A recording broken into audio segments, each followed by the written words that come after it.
If you are planning on migrating to the UK and you do not know the visa you require to come to the UK, let's say you want to come to the UK and work, you're looking for a visa that can allow you to move to the UK and work in the UK, then this video is for you. Hey lovelies, welcome and welcome back to my YouTube channel. If you're new, my name is Faith or Johnny, and on this channel I talk about ways you can travel abroad and settle abroad. I provide you resources on how you can get started. I share latest information concerning the UK, everything you need to know about migrating to the UK and settling in the UK. So if this is the kind of content you like, hit the subscribe button down below, turn on your notification bell so you'll be notified whenever I share new content. Without saying so much guys, let's get started.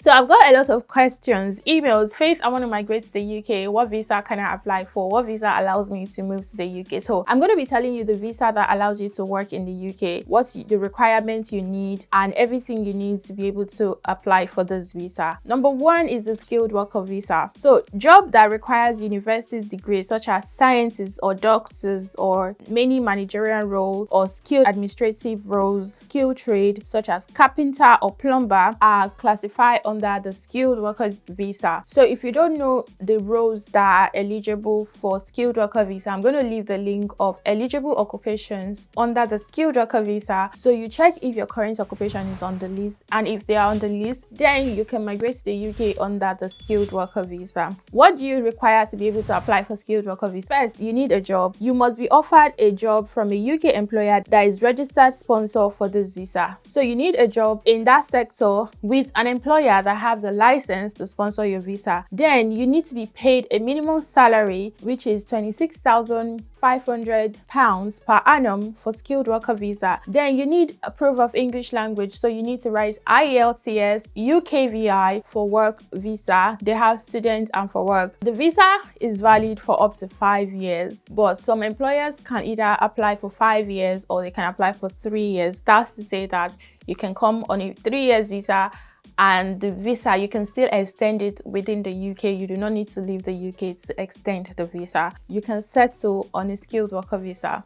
The next visa I'll be talking about is global business mobility. So if you are transferring from your employer's UK branch to work in an eligible high-skilled job, you may be able to work for a company in your branch in the UK under the global business mobility. How does this work? Let's say you're working for a company in your home country and the company have a branch in the UK and they need someone to come and work in the branch. They can transfer you from your home country branch to the UK. So you're going to be coming via the global business mobility. So yes, you need a job. You need to have been working for that company. You're coming to work in your branch in the UK. You need to be paid the UK minimum salary, not your home country salary. So you need to be paid UK minimum salary, and you do not need IELTS. So the good thing about this one is you do not require IELTS. The visa is up to 5 years and you cannot settle on a global mobility visa. The next one is global business mobility training. So this one is for graduates. So you may be able to work in a graduate training program for a managerial or specialist role at your employer's branch. So let's say you get a job in your home country and you've gotten to the part where you're supposed to be promoted to a manager. So some companies, what they do is they send their graduate trainees to the UK to get trained in a specialist role or to get trained as a manager. So when you get all your skills and knowledge, you can go back to your home country and apply that skills you've learned in the UK. So you need a job offer, of course. That means you have to be working already in your home country and you're sent to the UK to get trained and come back. You do not need English language, and the visa is only up to a year, just 1 year. You can extend with an exception, but you cannot settle in the UK on this visa. So the global business mobility training and global business mobility, those two visas, you cannot settle in the UK with those visa. The next visa is scale-up visa. This visa was introduced last year. You may be able to work in the UK with the option to change employer or job after initial period. You must have a job offer to work for at least 6 months in an eligible high-skilled job, including jobs that required a university degree or high-skilled managerial or administrative roles from an approved scale-up business. It must meet eligible criteria, including growing up to 20 20% each year for the last 3 years. After 6 months, you can choose to work at any other UK employer or become self-employed. So skilled visa is the only visa that does not allow you to be tied to your employer forever. Skilled worker visa, as long as you're working in the UK, you're tied to your employer. So skilled visa was recently introduced, but it's for a scale of business who are experiencing annual growth of 20% for the past 3 years, and they have at least minimum of 10 workers in their company. I've talked about the scale of visa on my channel before. With this visa, you can work for the employer up to 6 months. After 6 months, you are no longer tied to that employer. You are free to work any other job or even become self-employed. You will not be required to go back to your home country because you're not tied to these employers. If you're able to migrate to the UK on a scale-up visa, you are not tied to your employer after 6 months, and you can stay in the UK for up to 5 years. You need a job offer to apply for the visa for the first time, and you need English language tests, you need IELTS, and you can extend this visa whether you have a job or not in the UK. As long as you spend 3 years in the UK, then you can still extend the visa. The scale-up visa, for you to be able to apply for your permanent residency, that's a ILR,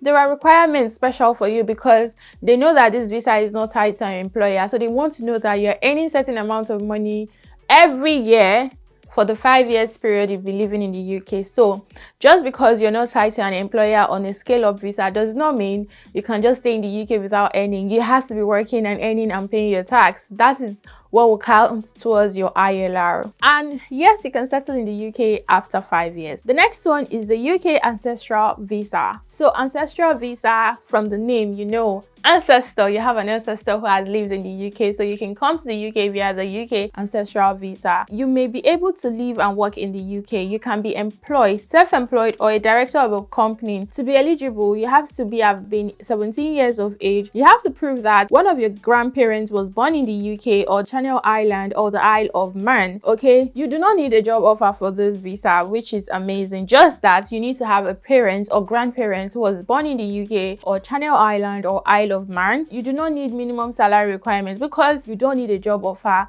you don't need IELTS, and the visa is up to 5 years, and yes, it can lead to settlement. After 5 years, you can apply for your indefinite leave to remain, but the only catch is that you need to have grandparents or parents who was born in the UK or Channel Island or Isle of Man for you to be able to apply for this visa. The reason I'm emphasizing on this one is because someone sent me an email. Sometimes when you guys send me emails, if I don't respond, I'll definitely respond in the videos, so keep the email coming and I will try and be responding, guys. So someone sent me an email that she has a grandparent who was a British citizen who was born in the UK but they went back to their country. Yeah, if you're still watching me, you are eligible for Ancestral Visa. You just need to have proof that your grandparent is actually born in the UK, Channel Island or Isle of Man. You told me that your grandparent has British passport, which is good. That's enough proof. As long as you're bearing the family name, like, just go with the passport. I've made a detailed video where I talk about how you can apply for this. I'm going to leave the thumbnail up here so you can go and watch it and see the requirements, the processes, and everything you need. The good thing about Ancestral Visa, you do not need a job offer, you do not need English language. All you need is just to prove that you have a grandparent who lived in the UK, who was born in the UK. Even if they're no longer in the UK, at least you can prove that they were born here, Channel Island or Isle of Man. Then you can apply for the UK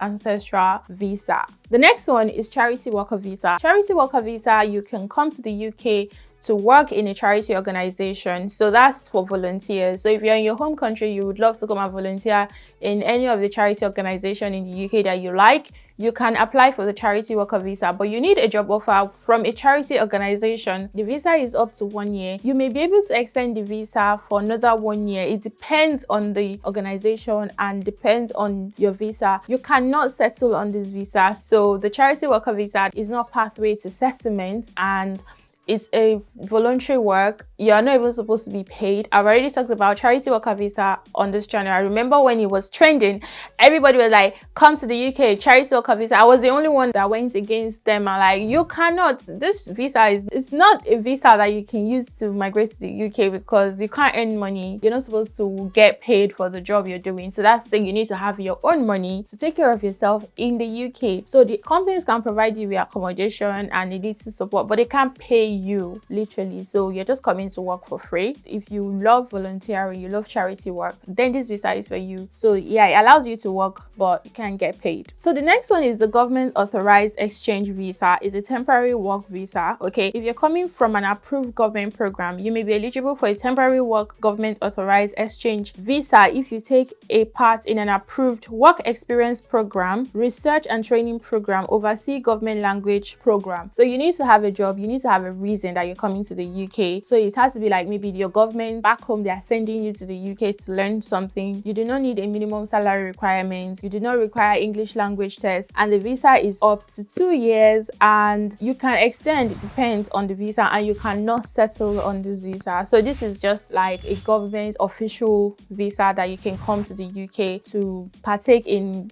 government program or training or something. So the next one is service supply visa. You may be able to come to the UK on a global mobility temporary visa. To be eligible, you need to be doing an eligible job or proving that you have relevant qualification. You need to have enough professional experience. This is between 1 to 6 years depending on your work. You need a job offer. You must be offered a job from a UK employer that is registered for sponsorship visa. There is no minimum salary required, no need of English language. The visa is up to 6 to 12 months. They can extend depending on the situation, and you cannot settle on this visa. Next one is the international agreement visa, temporary work visa. You may be eligible for a temporary work international agreement work visa if you're coming from a foreign government or eligible international organization as a private servant or a diplomat home, from example a cook or a cleaner. Yes, you need a job offer, no minimum salary required, no English language, and is up to 2 years.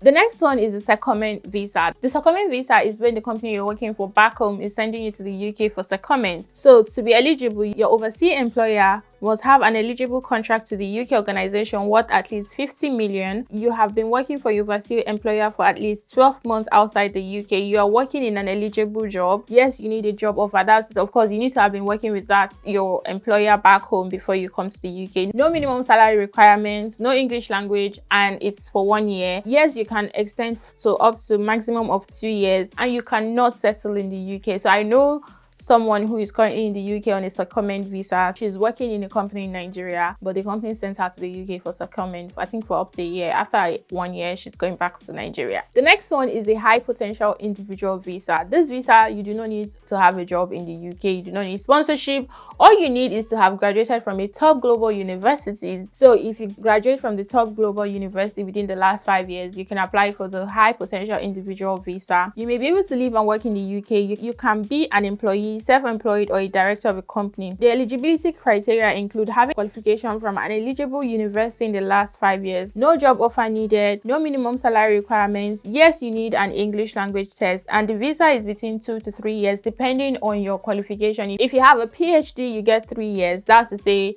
graduated from a top global university and you have a PhD, you get 3 years. If you have masters from a top global university, you get 2 years. No, you cannot extend the visa, and no, the visa does not count towards settlement. So you cannot extend the visa. So that's to say, when you get to the UK on that visa, if you get the 2 years or 3 years route, you need to quickly switch to a skilled worker visa with sponsorship so that you can settle in the UK. Global talent visa is also for those in the tech industry, those in the arts and culture, and those in academia. So if you are in these sectors, you can be able to apply for the global talent visa. They have exceptional talents and the exceptional promise. Exceptional talents 5 years, then exceptional promise is 3 years to settlement. Yes, you can settle. You do not need a job offer.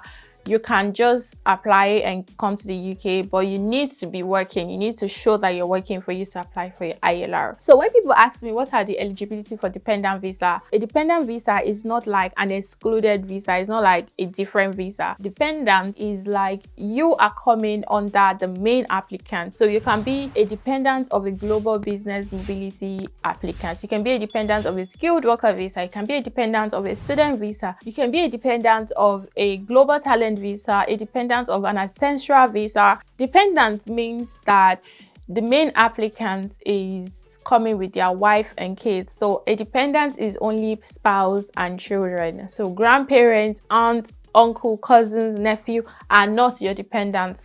The only dependents you have as the main applicant is your wife or your husband and your children. These are dependents. So if you're applying for a skilled worker visa, you are the main applicant. Your dependents are your wife or husband and your children. Your grandmother, your mother, your auntie, your nephew, your niece, your cousins are not your dependents. So they are not classified as dependents. Just your husband, your wife, and your children, that are your dependents. So that is the dependent visa. These are all the visa you need to be able to move to the UK. You can see that their eligibility, their criteria, and how long you can stay. You can see the difference. So I hope this video helped you and decide which visa you would want to apply for. With this information now, you know the one that you require to have a job, the one you require not to have a job. You know the one that leads to settlement, the one that does not lead to settlement. You know the one that you can get paid for and the ones you cannot get paid for. You know the one that you can write IELTS, because it's one of the things that you guys are afraid of. A lot of people like, do I need IELTS? Do I need IELTS? So if you don't want to write IELTS,